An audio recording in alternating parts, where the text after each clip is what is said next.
told you that the secret to sounding really fluent in English is actually hidden in its simplest tense? Today, we're not just doing a grammar lesson. No, we're diving deep into the simple present, the tense that literally builds the reality we talk about every single day. Let's jump right in. So, let me start by asking you a question. Just think for a second about that coffee you have in the morning, or the sun that comes up every single day, and your favorite song that you always listen to. What on earth do those three things have in common? It's a bit of a puzzle, right? Just keep that in the back of your mind. So, what's the answer? Well, they're all described using the simple present tense. See, we use this tense to talk about things that are timeless, things that happen over and over again, and things that are just, well, true. You could say it's the tense of reality itself. Now, this is absolutely crucial to get. The simple present isn't really about what you're doing right this second.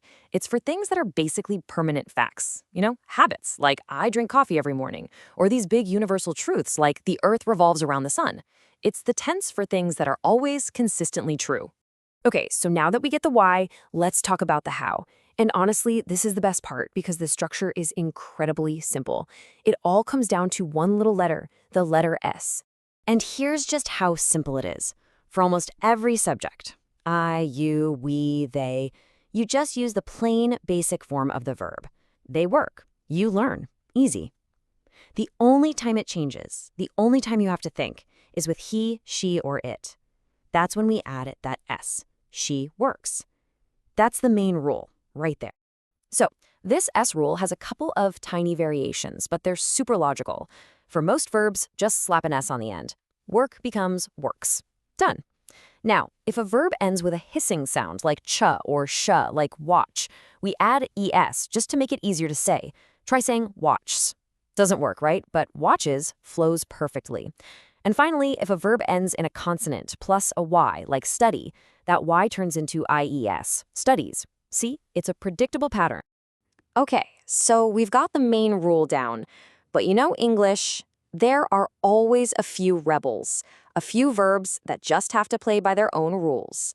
So let's take a look at the most important irregular verbs you absolutely need to know. First up, the king of all verbs, the VIP to be. This one just tosses the S rule out the window completely. It has three totally unique forms in the present. You've got am for I, is for he, she, and it, and are for you, we, and they. Honestly, once you nail this one, you're way ahead of the game. All right, let's move on to our next essential rule breaker. Have. And this one, so much simpler. It's just have for almost everybody. But for that special third-person group, he, she, it changes to has. So they have a big house, but she has two brothers. That's it. So we can make all these great statements about what's true. But what about when something isn't true? Or when we need to ask a question? For that, we need to call in a little backup. Let's meet our helper verbs, do and does. To make a sentence negative, it's so easy. You just slide in do not or does not right before the main verb. But here's the really clever part. Did you notice how works went back to just work? That's because the helper verb does is now carrying that S for us. So the main verb gets to relax and go back to its base form. She does not work. Pretty smart, huh? And guess what? The exact same logic works for questions. All we do is take our helper verb, do or does, and move it to the very front of the sentence. So you study English becomes a question. Do you study English? And look, it happened again. He lives becomes, does he live? The S jumped from the main verb over to the helper verb. It's a really consistent little system once you see it.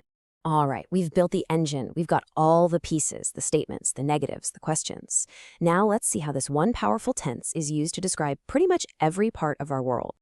So let's just see where this all comes together. We use the simple present for our daily habits, right? For those rock-solid scientific facts, for feelings and beliefs we hold. We even use it for giving instructions and talking about fixed schedules, like a train timetable. I mean, it really is the tense we use to define and get around in our reality. So here's what I really want you to take away from all this. Mastering the simple present, it's not about memorizing some dry grammar rule. It's about learning the actual foundation of English fluency. This is your starting point. It's how you describe yourself, your world, and all the truths that you live by. So to wrap this all up, let's make it real. Forget the exercises for a minute and just think about your own life. Using the simple present, what is one truth, one habit, one simple fact about your daily routine? Answering that question is the first real step to making this tense completely your own. Thanks so much for joining me.